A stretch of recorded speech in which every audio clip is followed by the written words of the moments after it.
That's right. The big question right now in everybody's mind is exactly what went wrong. What happened to that Learjet plane that crashed in Baramati with 5 on board, including Ajit Pawar? I've got with me in our studios JS Rawat, former Joint Director General of DGCA, and Group Captain UK Devnath, formerly with the Indian Air Force, joining us. But before we go to our guests and take their opinion on exactly what they think transpired, let me just break down how the events unfolded earlier this morning. So according to the statement that has now been issued by the Government of India, the aircraft first came into contact with Baramati at 8:18 a.m. We know that it took flight at 8 a.m. So 18 minutes into the flight, it came into contact at Baramati. During the aircraft's next call, the pilots were advised to descend in visual meteorological conditions at pilot's discretion. The crew inquired about the winds and visibility, and they were informed that the winds were in fact calm. And now this is what has raised eyebrows, because initially there was suspicion that there was fog related issues, but the visibility was around 300 meters. So it didn't seem like, from what the crew was told, that there was any issue as far as the visibility is concerned. Next, the aircraft reported on the final approach of runway 11, and the runway was not in sight to them. So they initiated a go-around in the first approach. After the go-around, the aircraft was asked about its position, and crew reported on final approach of runway 11. They were asked to report the runway in sight. They replied, runway is currently not in sight. Then they said, we'll call when runway is in sight. This is the communication that the pilot is reportedly have done. After a few seconds, they reported that the runway was now finally in sight. The aircraft was then again cleared to land on runway 11 at 8:43 a.m. But this time around, there was no readback as far as the cockpit is concerned. There was no readback from the crew of the landing clearance. The next thing we know, the ATC saw the flames around the threshold of runway 11 at around 8:44 a.m. and the emergency services were rushed to the site. We also have a CCTV footage that did place the exact moment of crash at about 8:46. So could be that CCTV's timing was a little faulty, but according to the government data, 8:44 already the ATC was informed that something had gone wrong. I've got our guests with me. Sir, you want to take this first. What do you make of this communication that has seemingly transpired, where the crew or the pilot asks for certain clearances? They are told that please proceed as per your visibility. They are told visibility is 3,000 meters. But the first landing, they are unable to see the strip. Even on the second landing, initially they say we are unable to see the runway. What do you think transpired? Shivani, what happens whenever an aircraft is approaching for landing in VFR, that is visual met conditions, visual flight conditions, the pilot has to depend upon his eyes. He has to pick up the runway with his eyes and then land. Now what happens, normally it is expected that visibility is good. By this we mean visibility for the runway is visible from a distance of 5 km, 4 km. A runway is visible definitely from a distance of 3 km. Any visibility which is beyond less than 2.5 km is a little challenging issue for the pilot. In this case, it was 3 kilometers, at least as far as the official confirmation is concerned. So do you think that was sufficient in most conditions? Shivani, 3 km VFR landings can be made. An experienced pilot who has been cleared to land at that runway can make it. What happens before any pilot is cleared to land at any airfield, Baramati is a classic example, he is also cleared by a senior pilot or by an examiner before that, who explains him the ground features, limitations of that airfield, peculiarities of that runway, and clears him to land. So 3 kilometers is a touch and go figure. When air traffic control reports 3 km, that also we have to understand it may fluctuate. You know, it improves to 3 kilometers. Next, it may go down a little bit as well. Another cloud or patch of fog may drift in. It may become 2.5 kilometers. So interesting what you're saying. You're saying 3,000 meters or 3 kilometers, in other words, is touch and go. Particularly for what was a tabletop runway strip. Does that make a difference to this situation? Definitely, a tabletop runway makes a difference because see, the pilot has to depend upon visual cues to land. Now, we use in aviation a word called perspective. We look at the perspective of the runway, how it appears to the pilot. So, when I am on a correct alignment and a correct glide slope, which is say about 3 degree, that time runway looks in a particular manner. But if it is a tabletop runway, what happens in a normal case, there is a runway and the ground from runway till the aircraft under the pilot is flat. But in a tabletop runway, what happens, ground is slowly coming up. So, it may lead to certain amount of visual discomfort. Not exactly a disorientation, but pilot sometimes may take some miscue from the upcoming terrain. So then what happens, Mr. Rawat, if you also want to come in here, we have this sequence of events where there was a back and forth communication. First, the crew is told that, okay, you go ahead as per, your visibility or your comfort level. The pilot does attempt the first landing, goes around, clearly that landing wasn't successful or that attempt wasn't successful. But even in the second landing, the ATS is telling the pilot that, okay, tell us if you can see the runway. The pilot or the crew is maintaining that they cannot see the runway, but they continue going for it. Then a few seconds later, they report, okay, we have the runway in sight, but then maybe a minute later itself, we get to know that the flight has crashed. So what do you read into this sequence of events? The first of all, that whatever the visibility is given 3000 meters, because it is an uncontrolled airfield. Uncontrolled airfield, there is no proper ATC. Where Met report is also not taken from the site. Yeah. Whatever the visibility is, they say 3000 meters, it may have been taken from some city point where that's Met office. Really an accurate it is not of actual on the ground at the site. Okay. So that is one thing. What I understand and what I got the information also, that visibility was not good. Not good. That's why he was not able to sight the runway. But then what happens that the pilot or the plane keeps going even for the second attempt when they couldn't see the runway? They kept waiting to see maybe it will come into sight, right? What are those moments like? Shivani, what happens when a pilot is approaching a runway, we call the beginning of the runway as touchdown zone.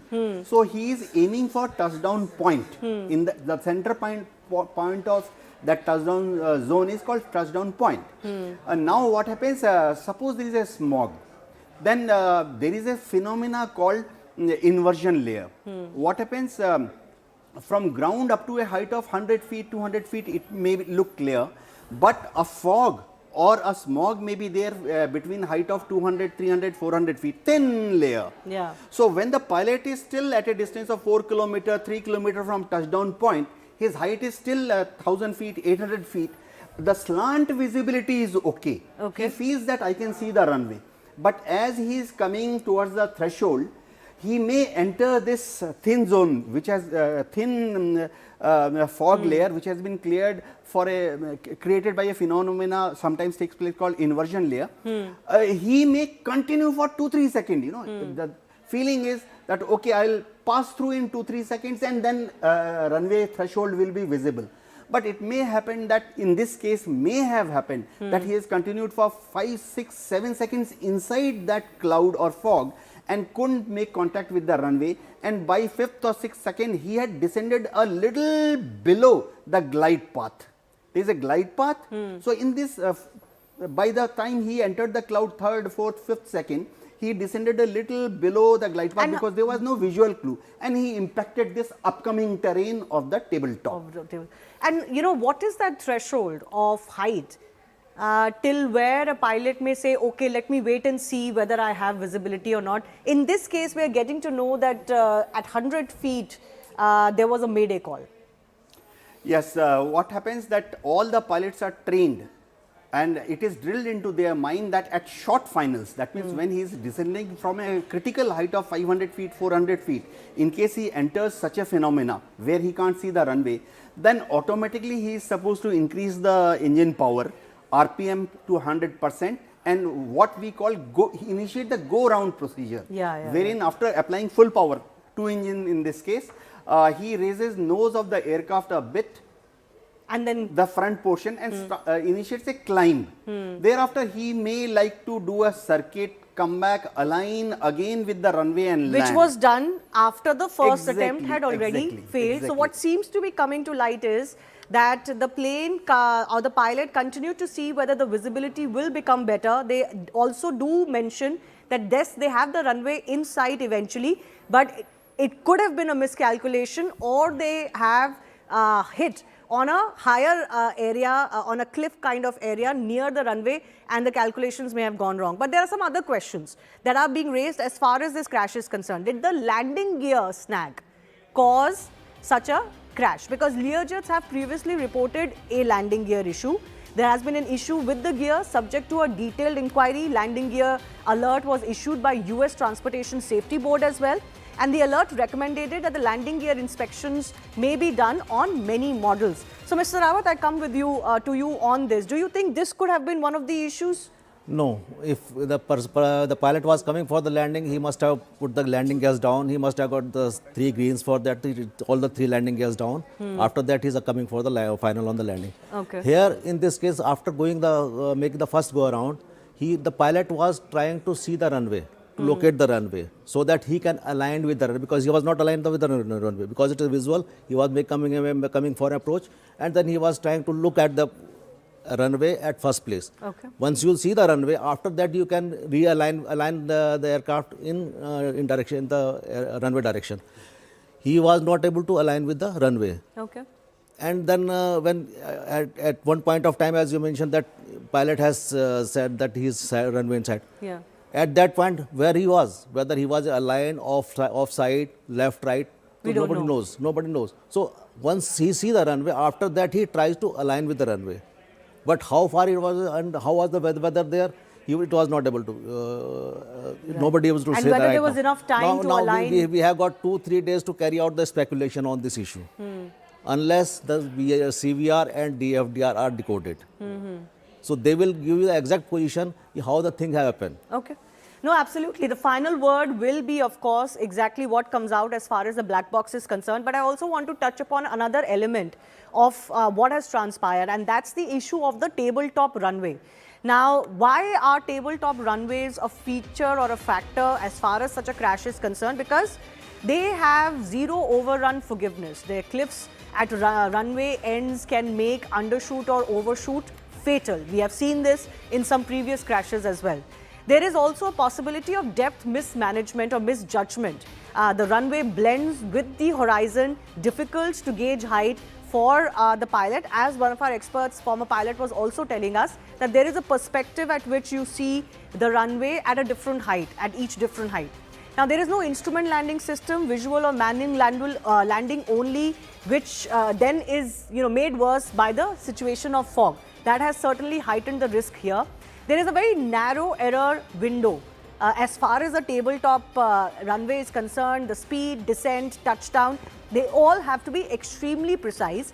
And then if you add the weather multiplier, the fog and the wind conditions, they can destabilize the final approach. So do you think, as I asked you earlier, the tabletop runway could have made the calculations a little bit tougher in those final moments? We're trying to decipher what happened between that 3,000 meters to 100 feet mark, because that's where all of it seems to have transpired. Yeah, Shivani, there are many peculiarities involved with the tabletop runway. As you have rightly brought out, another factor which works in such terrain, which challenges the pilot quite a bit, is updraft or downdraft. Since the terrain is not even, the mountain is coming up towards the runway, what happens, a horizontal wind which is blowing, maybe a speed of 10, 15 or 20 knots per hour, it hits the vertical part of the hill and that gets deflected upward. So there is an upward draft. Similarly, when it crosses the tabletop and goes on the leeward side, it descends down. The wind hits the mountain, climbs up, and then on the leeward side, wind goes down, descending down, to creates a downward draft. Now, any pilot has to be ready in case he is approaching for runway landing. In case there is an updraft, he judges it and then reduces the power and attitude of the aircraft up and down, so as to overcome this effect of updraft and downdraft. It needs a certain amount of practice, but most of the pilots who are cleared to land on tabletop runways Would have had the done training. that. It is in back of their mind. Shivani, what happens, I will tell you, 2 seconds. Once you enter a cloud, there is no visual clue. You are supposed to change over to instrument flying conditions. But when you are down to 400 feet, 300 feet, 200 feet, there is no chance of changing over to instruments. You have to, between both the pilots, one looks down at the instrument. The other has to do the by... other pilot looks at the runway and he hopes that now 2 seconds I will see the threshold. In the process, in case he has undershot, we use this jargon. In the process, in case he has gone down below the glide path by 15 feet, 20 feet, 30 feet, then he has quite a high chance of hitting the upcoming part of the tabletop. Yeah. No, so you know, we have this video, which is actually a video from the Baramati airstrip itself. It gives you an idea of what the descent looks like. So that is what a tabletop runway is like. And then these are also conditions. They were seemingly very overcast and all. And this is, you know, exactly the conditions in which the pilot could have been wanting to make that second landing attempt. Possibly when the pilot was very close to the landing strip, there was a miscalculation on whether they were truly at the landing strip and aligned or not, as you are saying, and could have crashed nearby to that strip as well. So these are actually the perspective that the pilot would have had, and you are telling me that you have to depend on your visual sight at that time. But my final question, if this is a strip which is tabletop, it had the conditions that it had, this is a airport or a strip where you have to decide whether it is fit for landing or not. There is no ATC per se or any manual landing, the system. Then what do you think would have made the pilot confident that, okay, I can attempt a second landing? Or do you think the conditions were not conducive to attempt that landing at all? Why not just make another go around or, you know, ask for help? As far as, because I was just looking at the news today itself, because this pilot has been used and this aircraft has been used by the leader for going to the Baramati previous occasions also. It means the pilot was very well aware about the situation. Conditions and whatever this. Actually, you cannot say it is a tabletop runway. It's slightly elevated from the surrounding ground. It's not table. What Captain Devnath is saying, that when tabletop is 600, 700 feet above the surrounding terrain, then it is a tabletop. And that this wind, is more like on ground level. Wind effect is there, and here it's slightly, I think, not more than 100 meters from the, not 60 to 70 meters from the nearby ground. So it is not a tabletop runway, it's a normal runway. Secondly, the pilot was familiar with the runway, because he has this aircraft has been used by the departed leader many times for going to this thing. The question is that when we try to see the runway, the question is that first, the procedure is like that you have to descend to the circuit altitude, where you can make a circle, and the circuit altitude is around 1000 feet from the runway elevation. So first, if you are able to see the runway beforehand, then you align with the runway. Because the pilot was familiar with the runway, so he must have taken some cue from the ground that, okay, there I will find the runway. This will be the direction where I can find the runway. Okay. I can see the runway. So he has, and on the premises he has, and because he was maybe having the ground contact also, so he was descending on the premises. At a point, he was not able to see the runway. So he has made a left and right turn. A few minutes or even a few seconds could have played. He can make a left turn or right turn, and then again made an attempt.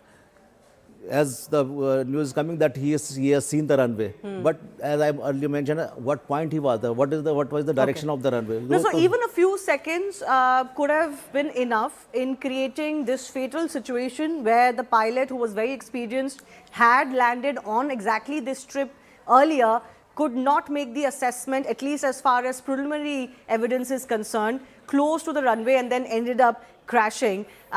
Those very few final minutes, final seconds in fact, could have been the issue. Even familiarity, as you are pointing out, excessive familiarity with the runway. Familiarity is coming down only. Yeah. But yeah. when you are coming for the landing, then you should be very clear and Whether you aligned can with the see it or runway.